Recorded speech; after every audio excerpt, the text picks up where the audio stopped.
मेरे तो ऐश चल रहे हैं। आप लोग बताइए आपकी कोडिंग की जर्नी कैसी चल रही है। बहुत सारे स्टूडेंट्स जो खास तौर पे बिगनर्स हैं वो अक्सर ये पूछते हैं कि सर कौन से प्रोजेक्ट्स बनाएं, हमें आइडिया ही नहीं आता। और ये बात भी वो एग्री करते हैं कि प्रोजेक्ट बनाना बहुत ज़रूरी है, क्योंकि भाई अगर आपको जॉब चाहिए है तो आपको थोड़ा सा वर्क एक्सपीरियंस तो दिखाना पड़ेगा। अगर आप फ्रेशर हैं तो वर्क एक्सपीरियंस प्रोजेक्ट के बहाने ही दिखाया जा सकता है। तो आज के इस वीडियो में मैं आपको बताऊंगा 10 ऐसे प्रोजेक्ट्स, इनफैक्ट प्रोजेक्ट 10 नहीं है, प्रोजेक्ट 10 से भी ज्यादा है, लेकिन 10 कैटेगरी ऑफ प्रोजेक्ट्स मैं आपको बताने वाला हूं।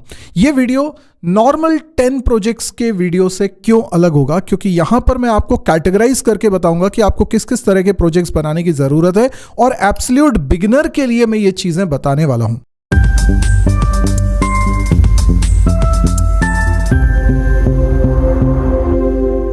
लेकिन मैं ये सब कुछ बताऊं इससे पहले आपको ये समझना बहुत ज़रूरी है कि आपको पहले कुछ प्रोग्रामिंग लैंग्वेज, एक या दो प्रोग्रामिंग लैंग्वेज का अच्छा सा आइडिया होना चाहिए। आपने काफ़ी ज़्यादा उसमें प्रोग्रामिंग प्रैक्टिस करके रखी हो, ये बहुत ज़रूरी है, क्योंकि डायरेक्टली आप प्रोजेक्ट बनाएंगे तो आपको कॉन्फिडेंस नहीं आएगा, आपसे चीज़ें सॉल्व नहीं होगी।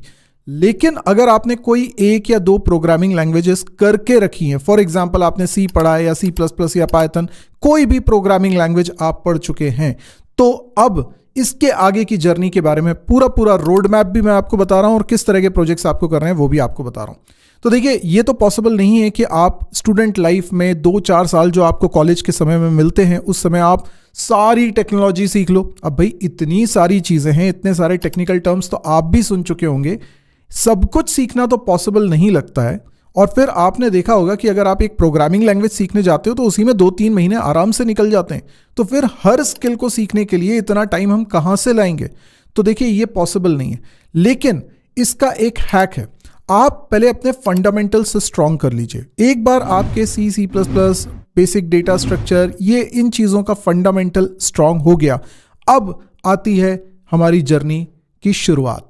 इसमें आपको किसी भी चीज़ को बहुत डेप्थ में जाके एक्सप्लोर करने की ज़रूरत नहीं है। आपको बहुत सारी चीज़ें लेकिन करने की ज़रूरत है। छोटी छोटी बहुत सारी स्किल हैं और उनमें सीखने में टाइम भी नहीं लगता है। मुश्किल से 1 या 2 दिन में आप उस चीज़ को सीख सकते हैं और उसका यूज़ कर सकते हैं। अगर आपकी इच्छा है कि किसी पर्टिकुलर चीज़ में इंटरेस्ट आ रहा है तो उसमें इन डेप्थ आप जाइए। सब में इन डेप्थ जाने की ज़रूरत नहीं है, लेकिन आपको बहुत सारी चीज़ें सीखने की ज़रूरत है। और यस, ये फीजिबल है थ्रू प्रोजेक्ट्स। अगर आप प्रोजेक्ट इस तरीके से बनाते हैं कि आपका ऑब्जेक्टिव लर्निंग होगा, तो देखिए आप बहुत सारी चीज़ें सीख जाएंगे। तो अगर आप लोगों ने इस चैनल पे मेरी एक सीरीज़ चल रही है 100 डेज लर्निंग चैलेंज की, इसमें मैं 100 डेज तक लगातार कोई ना कोई स्किल आपको सिखा रहा हूँ। एक वीडियो में एक स्किल मैं सिखा रहा हूँ और उसके बाद उन पे प्रोजेक्ट्स भी बनवा रहा हूँ। तो जो प्रोजेक्ट्स हम लोग बनाते हैं उससे आपको आइडिया भी होगा कि किस तरीके से प्रोजेक्ट बनाना है, और उस प्रोजेक्ट के लिए जो लर्निंग की रिक्वायरमेंट है वो भी इस सीरीज़ में कवर हो रही है। तो मैंने सीरीज़ का लिंक यहाँ भी दिया हुआ है और वीडियो के डिस्क्रिप्शन में भी दिया हुआ है, तो आप उसको चेक कर लीजिएगा और बढ़िया है, फॉलो करिएगा। अब लेकिन मैं आपको 10 कैटेगरी बताने वाला हूं प्रोजेक्ट्स की। सबसे पहली कैटेगरी है कंसोल बेस्ड एप्लीकेशन। ये एब्सोल्यूट बिगिनर्स के लिए, जिन लोगों ने अभी तक ज्यादा प्रोग्रामिंग नहीं करी है, शायद कंसोल बेस्ड कोई ना कोई प्रोग्रामिंग लैंग्वेज सीखी होगी, जैसे C++ या पाइथन या जावा में आपने कंसोल बेस्ड एप्लीकेशन बनाई है। ना तो वेब एप्लीकेशन बनाई है, ना GUI एप्लीकेशन बनाई है, ना मोबाइल एप्लीकेशन बनाई है, वो black output screen, text based interaction वाली। तो आप उसी पर सबसे पहले छोटे छोटे प्रोजेक्ट्स बनाना शुरू करिए। मैं आपको कुछ एग्जांपल्स बताता हूं। जैसे मुझे याद है, सबसे पहले मैंने टिक टैक टो का प्रोग्राम बनाया था बहुत पहले, जब मैंने C लैंग्वेज सीखना स्टार्ट करी थी, और उसको थोड़ा ग्राफिकली बनाया था। हालांकि ज़रूरी नहीं कि आप उसको ग्राफिक्स का यूज़ करके बनाएं, आप नॉर्मल भी बना सकते हैं। टिक टैक टो का प्रोग्राम, क्रॉस ज़ीरो वाला प्रोग्राम, इसके लिए आपको कोई भी एक लैंग्वेज आती हो, कंसोल बेस्ड एप्लीकेशन आप उसमें ये बना सकते हैं। दूसरा, फाइल कंप्रेसर बना सकते हैं। देखिए, जब भी आप कोई प्रोजेक्ट बनाएंगे उसमें आपको कुछ एक्स्ट्रा लर्न करना पड़ेगा। ये मत सोचिए कि आपने प्रोग्रामिंग लैंग्वेज सीख ली है, अब सब कुछ हो गया है, अब आपसे प्रोजेक्ट बन जाएगा, ऐसा ज़रूरी नहीं है। तो आप फाइल कंप्रेसर बनाइए। इससे क्या होता है कि फाइल के साइज को हम कंप्रेस कर देते हैं और इससे जगह कम कंज्यूम होती है। तो इसके लिए कुछ एनकोडिंग टेक्निक्स हैं, जैसे हफमैन एनकोडिंग टेक्निक है, या रन लेंथ एनकोडिंग टेक्निक है। तो इस तरह की कुछ एनकोडिंग टेक्निक्स के बारे में आप सर्च करिए, उसके बारे में पढ़िए, उसको समझिए और उसके बाद उसको इंप्लीमेंट करते हुए आप अच्छा सा प्रोग्राम बना दीजिए। ये बन गया आपका एक छोटा सा प्रोजेक्ट। एक और प्रोजेक्ट हो सकता है, बड़ा इंटरेस्टिंग है, हम लोगों ने भी जब कॉलेज में थे तब बनाया था, टाइपिंग ट्यूटर। तो हम लोगों ने तो खैर उसे विंडोज़ प्रोग्रामिंग में बनाया था, लेकिन आप उसे C++ में भी बना सकते हैं, पाइथन में बना सकते हैं। टाइपिंग ट्यूटर, उसमें हम कुछ लेवल्स बना सकते हैं। हम यूज़र को कुछ टेक्स्ट देंगे, उसको वो टाइप करना पड़ेगा और हम इवैल्यूएट करके बताएंगे कि उसने कितना एक्यूरेसी के साथ और कितनी स्पीड के साथ उसको टाइप किया है, तो उसको हम कुछ मार्क्स देंगे और ऐसे करके हम लेवल्स को बढ़ाते जाएंगे। इस तरीके का टाइपिंग ट्यूटर वाला आप एप्लीकेशन बना सकते हो। तो ये है कंसोल बेस्ड एप्लीकेशन। दूसरी तरह के एप्लीकेशंस हम बनाएंगे विजुअलाइजर्स। अगर आपको डेटा स्ट्रक्चर आता है तो बहुत अच्छा होगा कि आप डिफरेंट डेटा स्ट्रक्चर्स के लिए विजुअलाइजर बनाइए। मतलब कैसा कि जैसे आपने स्टैक पढ़ा, अब स्टैक को विजुअलाइज कैसे करेंगे, तो हम उसको ग्राफिकली दिखाना चाहते हैं कि स्टैक कैसा दिख रहा है। अगर हमने यहाँ पे इंसर्शन ऑपरेशन किया है यानी पुश किया है, तो इसके अंदर डेटा किस तरीके से गया, वो डायग्रामेटिकली विजुअलाइज होना चाहिए। तो ये विजुअलाइजर हम बना सकते हैं। अगर आपको इस तरह का वीडियो देखना है तो इसी सीरीज में एक वीडियो मैंने रखा हुआ है जो 100 डेज चैलेंज है, आप उसमें देख सकते हैं। और इनफैक्ट हर संडे को मैं एक प्रोजेक्ट पब्लिश करता हूं, तो उसमें आपको इस सीरीज में मिल जाएगा। तो किस तरह का प्रोजेक्ट बोल रहा हूं वो आपको समझ में आएगा। तो ऐसे विजुअलाइजर तो आप बहुत सारे बना सकते हो। आप सोचो, डिफरेंट डेटा स्ट्रक्चर्स यूज कर सकते हो आप। सॉर्टिंग एल्गोरिदम्स हैं, उनके विजुअलाइजर्स बना सकते हो, उनकी परफॉर्मेंस को विजुअलाइज करने के लिए आप बना सकते हो। तो इसके लिए क्या स्किल आपको सीखनी पड़ेगी? आपको HTML आना चाहिए, CSS आना चाहिए। अगर टेलविंड वगैरह आता है तो बहुत अच्छी बात है, आप थोड़ा और ग्राफिक्स सुंदर बना पाएंगे। इसके अलावा जावास्क्रिप्ट आपको आना चाहिए। इतना आप सीख लीजिए और ये बना लीजिए। इनफैक्ट मैं बोलूँगा कि प्रोजेक्ट के बहाने नई चीज़ें आपको सीखनी है। तो जब आप प्रोजेक्ट को ऑब्जेक्टिव लेंगे तो उसके लिए क्या और कितना सीखना है वो आप सीखो, और उसके लिए आपको रिसोर्सेज इंटरनेट पे आजकल तो ढेर मिल जाते हैं। तीसरी कैटेगरी है CRUD एप्लीकेशंस। CRUD एप्लीकेशंस का मतलब होता है ऐसी एप्लीकेशंस जिसमें हम रिकॉर्ड्स न्यू इंसर्ट करते हैं, यानी क्रिएट करते हैं, रीड करते हैं, अपडेट करते हैं, डिलीट करते हैं। ये बेसिक 4 ऑपरेशंस को हम बोलते हैं CRUD। अब ये CRUD एप्लीकेशंस आप बनाते हो तो आपको क्या क्या चाहिए? आपको कोई एक प्रोग्रामिंग लैंग्वेज का नॉलेज होना चाहिए। वो कोई सी भी लैंग्वेज हो सकती है, लाइक आप पाइथन ले लीजिए या जावास्क्रिप्ट ले लीजिए या जावा ले लीजिए, वो आपकी चॉइस है। और बैकएंड में आपको कोई फाइल सिस्टम चाहिए, या तो आप प्योर फाइल सिस्टम में ये कोडिंग कर सकते हैं। यदि आप चाहें तो कोई डेटाबेस मैनेजमेंट सिस्टम को भी यहाँ प्रैक्टिस कर सकते हैं। आप यहाँ पे पोस्टग्रेस ले सकते हैं, MySQL ले सकते हैं, Oracle ले सकते हैं। आपको जो भी मन करे सीखने का आप उसको सीखिए, थोड़ा सा बेसिक सीखिए। एक दिन में सीख जाएंगे जितना ज़रूरी है, और उसको यूज़ करना स्टार्ट कर दीजिए और ये एप्लीकेशन बना दोगे। कैसी एप्लीकेशन बनेगी? जैसे इंक्वायरी मैनेजमेंट सिस्टम हमने बना दिया, होटल मैनेजमेंट सिस्टम बना दिया, लाइब्रेरी मैनेजमेंट सिस्टम बना दिया। इसमें बेसिक CRUD ऑपरेशन ही होते हैं और कुछ भी नहीं है। तो ये इस तरह की एप्लीकेशंस आप ज़रूर बनाइए। और बाय द वे, इस तरह के प्रोजेक्ट्स भी मैंने इस सीरीज में रखे हुए हैं, आप उनको भी चेक कर सकते हैं। और अगर आपको लगता है कि इस चैनल को सब्सक्राइब कर लेना चाहिए तो अभी सब्सक्राइब कर लीजिए, क्योंकि आपको लगातार ऐसे वीडियोस मिल रहे हैं जिनकी आपको ज़रूरत है। और हर स्टूडेंट को ना ये चौथी कैटेगरी के प्रोजेक्ट्स भी बनाने चाहिए जिनको बोलते हैं गेम्स। अब गेम्स में सभी का इंटरेस्ट है, तो इस तरह के गेम्स आप बनाइए। अब इसके लिए आप कंसोल बेस्ड गेम्स भी बना सकते हैं, GUI गेम्स भी बना सकते हैं, जावास्क्रिप्ट में बहुत इजीली आप गेम्स बना सकते हैं। तो अगर आप जावास्क्रिप्ट सीख लीजिए थोड़ा बहुत, उससे आप गेम्स बना सकते हैं। थोड़ा आपको डोम मैनिपुलेशन सीखना पड़ता है और आराम से आप गेम्स बना सकते हो। आप चाहें तो टर्टल सीख सकते हैं पाइथन में, जिससे बहुत इजीली आप सिंपल ग्राफिक्स वाले गेम्स बना सकते हैं। जैसे मैंने एक स्नेक गेम बनाया हुआ था सिंपल, वो भी मैंने यूट्यूब पे पब्लिश किया हुआ है। कलर कैचर हमने बनाया हुआ था। सिंपल गेम्स है ये। आप उसमें कॉम्प्लेक्सिटी जितनी बढ़ानी चाहते हैं बढ़ा सकते हैं। फ्लिप एंड मैच गेम जो कार्ड गेम होता है, उसमें एक कार्ड को ओपन करो, दूसरे कार्ड भी सेम होना चाहिए, या मेमोरी गेम भी बोलते हैं उसको। और फिर अगर वो मैच होते हैं तो वो डिसअपियर हो जाएंगे, अदरवाइज वो वापस से फ्लिप होके क्लोज हो जाएंगे, इस तरह का। और टाइमर बेस्ड हम इसको बना सकते हैं। तो ये सिंपल जावास्क्रिप्ट में आप इजीली बना सकते हो। बाकी गेम्स में अगर आपको थोड़ा हाई एंड लेवल के गेम्स बनाने हैं तो फिर आप यूनिटी जैसे कुछ फ्रेमवर्क यूज़ कर सकते हो, जो कि गेम्स डेवलप करने के लिए ही बनाए गए। 5वीं कैटेगरी है वेबसाइट्स बनाना, और ये हर स्टूडेंट को आना ही चाहिए। वेबसाइट डेवलपमेंट में फुल स्टैक वेब डेवलपमेंट आपको सीखना पड़ता है, जिसमें आप फ्रंट एंड में HTML, CSS, जावास्क्रिप्ट सीखते ही सीखते हो, और बैक एंड में आपको कोई ना कोई प्रोग्रामिंग लैंग्वेज की ज़रूरत पड़ती है। आप चाहे पाइथन का यूज़ करें या जावास्क्रिप्ट भी यूज़ कर सकते हैं, या आप हो सकता है जावा को यूज़ करें, वो आपकी चॉइस है जो आप सीखना चाहें। लेकिन साथ में डेटाबेस भी यूज़ करें, कोई भी डेटाबेस मैनेजमेंट सिस्टम आप यूज़ कर लीजिए, और इनसे मिलाकर आप फुल स्टैक वेब एप्लीकेशन बना सकते हैं। जैसे एक सिंपल ऑनलाइन टेस्टिंग सिस्टम बना लिया, जिसमें यूज़र को कई सारे क्वेश्चन पेपर उसे मिलेंगे, उनको वो टेस्ट देगा, उसका स्कोर इवैल्यूएट होगा। या आप कोई ई-कॉमर्स वेबसाइट बना सकते हैं, बाय और सेल वाले प्रोडक्ट्स आप बेच रहे हो, कोई खरीद रहा है, सेकंड हैंड प्रोडक्ट्स बेच रहे हो, इस तरह की कोई वेबसाइट आप बना सकते हो। ब्लॉग आप बना सकते हो, ब्लॉगिंग की वेबसाइट बना सकते हो, डिस्कशन फोरम की वेबसाइट्स बना सकते हो, जैसे स्टैक ओवरफ्लो वगैरह वेबसाइट्स हैं, उस तरह की आप वेबसाइट्स बना सकते हो। और एक प्रोजेक्ट तो आपको करना ही चाहिए वेबसाइट जब बना ही रहे हो तो, पर्सनल पोर्टफोलियो, क्योंकि ये आप रिज्यूमे बनाओगे, अपने आपको शोकेस करोगे, यूएसपी आप अपनी दिखाना चाहोगे, तो उसके लिए तो कितना बढ़िया है ये प्रोजेक्ट का प्रोजेक्ट बन जाएगा, और आपका जो ऑनलाइन CV है वो भी तैयार हो जाएगा। स्टूडेंट लाइफ में रहते हुए 6th कैटेगरी के प्रोजेक्ट भी बनाने हैं, ये है मोबाइल एप्लीकेशन। आज की डेट में मार्केट में जो मेजर चंक है वो या तो iOS एप्लीकेशन का है या एंड्रॉयड एप्लीकेशन का है।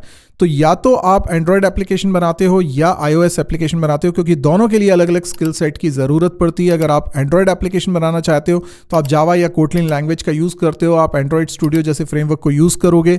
अगर आप iOS एप्लीकेशन बनाना चाहते हो तो आपको स्विफ्ट लैंग्वेज सीखना पड़ता है, और iOS के अपने फ्रेमवर्क है। लेकिन अगर आप चाहते हो कि ऐसी एप्लीकेशन हम बनाएं जो दोनों पे चल जाए, तो उसके लिए आपको क्रॉस प्लेटफॉर्म सॉफ्टवेयर्स की ज़रूरत पड़ेगी, जैसे कि आप फ्लटर का यूज़ कर सकते हो, रिएक्ट नेटिव का यूज़ कर सकते हो, और जिसमें भी आप बनाना चाहो बेसिक एप्लीकेशन बनाने के लिए आप थोड़ा सा सीखो और स्टार्ट कर दो। ये मत सोचो कि फुल फ्लैश कोर्स करके ही हम बना पाएंगे, ऐसा बिल्कुल नहीं है। और मोबाइल में आप सबसे इजी होता है सिंपल सा कोई गेम बना लिया, या कोई चैट मैसेंजर ऐप बना ली, या कोई यूटिलिटी एप्लीकेशन बना लो। जैसे कि आप 4 लोग हो और कहीं घूमने जा रहे हो, आपके एक्सपेंसेस हो रहे हैं, तो कोई कभी खर्चा कर रहा है, कोई कभी खर्चा कर रहा है, और डिसाइड ये हुआ था कि हम लोग आपस में इक्वली डिवाइड कर लेंगे पूरे एक्सपेंस को। तो ये बड़ा मुश्किल हो जाता है बाद में कैलकुलेशन करना।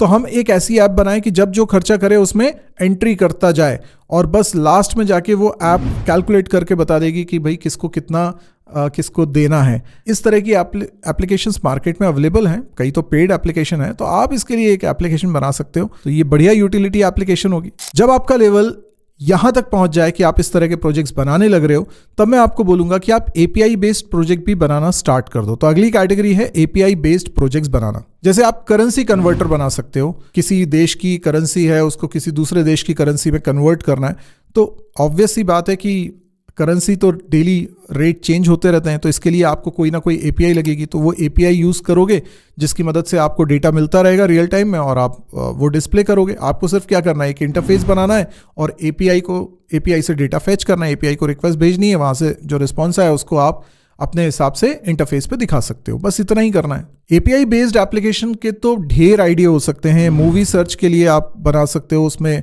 कई सारी ऐसी APIs हैं जो आपको मूवी नेम सर्च करके देंगी। या आप डिक्शनरी ऐप बना सकते हो, किसी भी वर्ड का मुझे मीनिंग देखना है तो उसके लिए एक डिक्शनरी ऐप हो जाए। या AI इमेज जनरेटर आप बना सकते हो। तो इस तरह की एप्लीकेशंस आप बना सकते हो API का यूज़ करके, और भी ढेर सारे आपके दिमाग में भी आइडियाज़ आने लगेंगे जब API की बात हो रही है। तो कुछ API फ्री होती हैं, कुछ API पेड होती हैं, तो वो आप अपने बजट के हिसाब से देख लो। अच्छा, AI बेस्ड प्रोजेक्ट करना तो बहुत ज़रूरी है आज के समय में। तो अगली कैटेगरी है AI बेस्ड प्रोजेक्ट बनाना। जैसे अगर आप थोड़ा सा मशीन लर्निंग को सीख लो और पाइथन की कुछ एक लाइब्रेरीज को सीख लो, जो बहुत ज़्यादा टाइम नहीं लेगी, लेकिन उसको सीखने के बाद आप इस तरह के प्रोजेक्ट्स बना सकते हो, जैसे कस्टमर सेगमेंटेशन। अब आप क्या कर सकते हो, कोई एक रिटेल चेन है, उनके पास ढेर सारे कस्टमर्स आते हैं, प्रोडक्ट्स खरीदते हैं, तो अब उनको एक स्ट्रैटेजी बनानी है कि हमें किस तरह के कस्टमर को किस तरह के प्रोडक्ट्स पिच करने चाहिए जिससे कि सेल बढ़े, मार्केटिंग अच्छी हो जाए। तो उसके लिए वो कस्टमर के सेगमेंट को बनाना चाहते हैं, सेगमेंटेशन करना चाहते हैं। तो वो कैसे होगा, आपके पास कस्टमर का डेटा आ रहा है, आपको पता चल रहा है कि वो मंथली कितना खर्चा कर रहे हैं, किस तरह के प्रोडक्ट्स वो खरीद रहे हैं, किस तरीके से वो पेमेंट कर रहे हैं, वो कैश के थ्रू कर रहे हैं, कार्ड के थ्रू कर रहे हैं, UPI के थ्रू कर रहे हैं। ऐसे बहुत सारे डेटा को आप एनालाइज करके ये बता सकते हो कि ये जो कस्टमर है ये इस कैटेगरी का है, ये दूसरी कैटेगरी का है, ये तीसरी कैटेगरी का है। तो जो हमें स्ट्रैटेजी बनानी है बिजनेस की कि इस सेगमेंट के कस्टमर के लिए अलग होगी, इस सेगमेंट के कस्टमर के लिए अलग होगी। तो ये बेसिकली क्लासिफिकेशन के लिए आप प्रोजेक्ट बना सकते हो। इसी तरीके से एक आइडिया हो सकता है स्टूडेंट परफॉर्मेंस प्रेडिक्टर, यानी कि एक स्टूडेंट जैसे कॉलेज का हो सकता है, स्कूल का हो सकता है, वो उसकी अटेंडेंस क्या रहती है, उसके मार्क्स कैसे आ रहे हैं यूनिट टेस्ट में, जो रेगुलर टेस्ट हो रहे हैं, ऐसे बहुत सारे पैरामीटर हो सकते हैं। वो कितने घंटे पढ़ता है, ठीक है, क्लास में कितना इंटरेक्ट कर रहा है, ऐसे बहुत सारे डेटा को आप कलेक्ट कर सकते हो और उसको एनालाइज करके अगेन आपको मशीन लर्निंग की ज़रूरत पड़ेगी। आप ये प्रिडिक्ट करोगे कि वो पास होगा या फेल होगा, या उसके कितने परसेंटेज आ सकते हैं, वो है ना, तो वो परफॉर्मेंस हम प्रिडिक्ट कर सकते हैं, इस तरीके की चीज़ें। तो उससे बच्चे को पहले ही पता चल जाएगा कि देखो जिस तरीके से मैं कर रहा हूँ ना, उस तरीके से मैं टॉप तो नहीं कर पाऊंगा, मुझे थोड़ा ये इधर पढ़ना पड़ेगा, अपना लेवल बढ़ाना पड़ेगा, तब जाके मैं अपने डिज़ायर्ड गोल को अचीव कर पाऊंगा। और एक AI चैटबॉट तो ज़रूर बना लीजिए। कोई भी बिजनेस में AI चैटबॉट की आजकल ज़रूरत रहती ही रहती है। तो उससे क्या रहता है कि कस्टमर को तुरंत रिस्पांस मिल जाता है AI चैटबॉट की मदद से, क्योंकि हर बिजनेस इतना बड़ा नहीं होता कि वो सभी कस्टमर्स को उनकी क्वेरीज को हैंडल करने के लिए इंसानों को बिठा सके, क्योंकि वो बहुत एक्सपेंसिव तरीका होगा। तो AI चैटबॉट तो मतलब बहुत बढ़िया बिजनेस सॉल्यूशन है। तो AI चैटबॉट ज़रूर बनाइए आप। अगेन इसके लिए आपको NLP सीखना पड़ेगा, कुछ पाइथन लाइब्रेरीज को सीखना पड़ेगा, तो आप बना सकते हैं। इसी तरीके से आर्टिफिशियल न्यूरल नेटवर्क पर बेस्ड भी कुछ प्रोजेक्ट्स आप बना सकते हो। जैसे आपने कुछ लिखा, उसको रिकॉग्नाइज करना है। For example digit recognition system आप बनाना चाहते हो, हैंड रिटन आप डिजिट्स लिख रहे हो, उसको रिकॉग्नाइज करने के लिए आप एक आर्टिफिशियल न्यूरल नेटवर्क बनाना चाहते हो।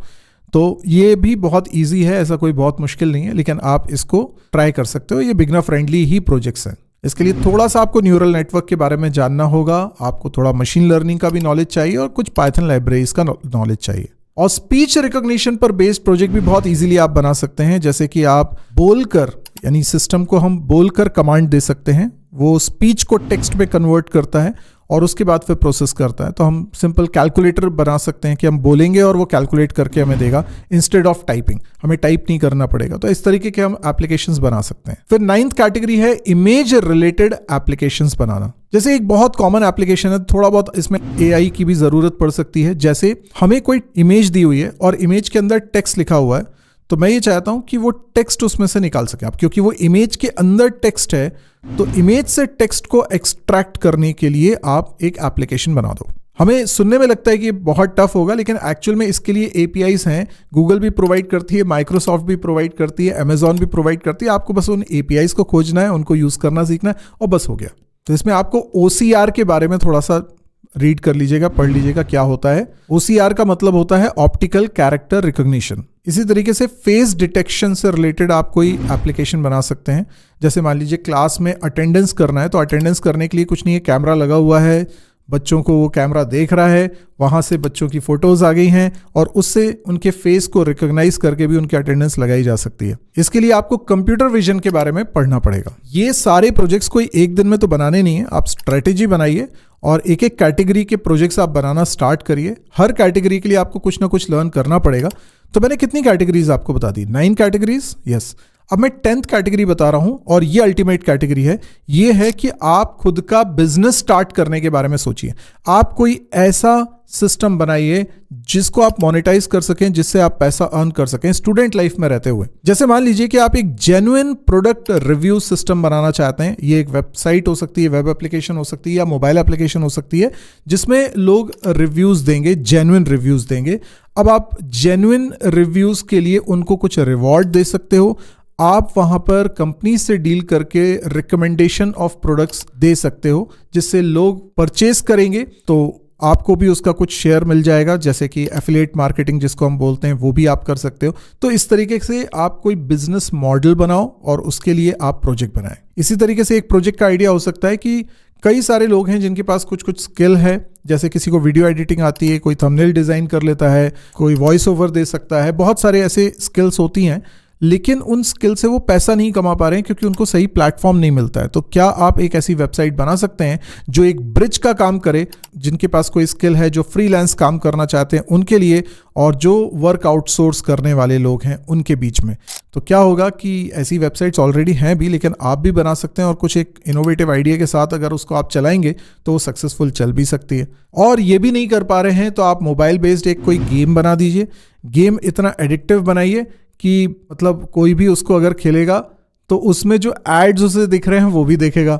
अब वो एड से आपकी कमाई हो जाएगी। तो ultimately there are an number of ways, but ये कुछ एग्जाम्पल्स थे। अगर आप इनको यूज करके प्रोजेक्ट्स बनाते हैं तो डेफिनेटली आपकी लर्निंग भी होगी, आपके पोर्टफोलियो में काफी सारे प्रोजेक्ट्स भी ऐड होंगे और वैरायटी ऑफ प्रोजेक्ट्स ऐड होंगे, जिसके कारण आपका पोर्टफोलियो काफी डाइवर्सिफाइड लगेगा। इसका मतलब ये कि आप जब किसी जॉब को अप्लाई कर रहे होंगे तो उस जॉब डिस्क्रिप्शन के हिसाब से आप तय करिए कि आप कौन से वाले प्रोजेक्ट्स अपने रिज्यूमे में मेंशन करना चाहते हैं। सभी मेंशन करने की ज़रूरत नहीं है, लेकिन वो मेंशन करिए जो रिलेवेंट हो उस जॉब डिस्क्रिप्शन के साथ। तो अगर आपको ये वीडियो पसंद आया हो तो आप इस वीडियो को लाइक शेयर कर सकते हैं और कमेंट देकर बताइए आप किस तरह के और वीडियोस चाहते हैं। इसके अलावा चैनल सब्सक्राइब नहीं किया हो तो सब्सक्राइब जरूर कर लीजिए, क्योंकि यहाँ लर्निंग कंटेंट डेली आता है और साथ में प्रोजेक्ट डेवलपमेंट भी सिखाया जाता है। तो आज के लिए इतना ही, मिलते हैं नेक्स्ट वीडियो में। Good bye.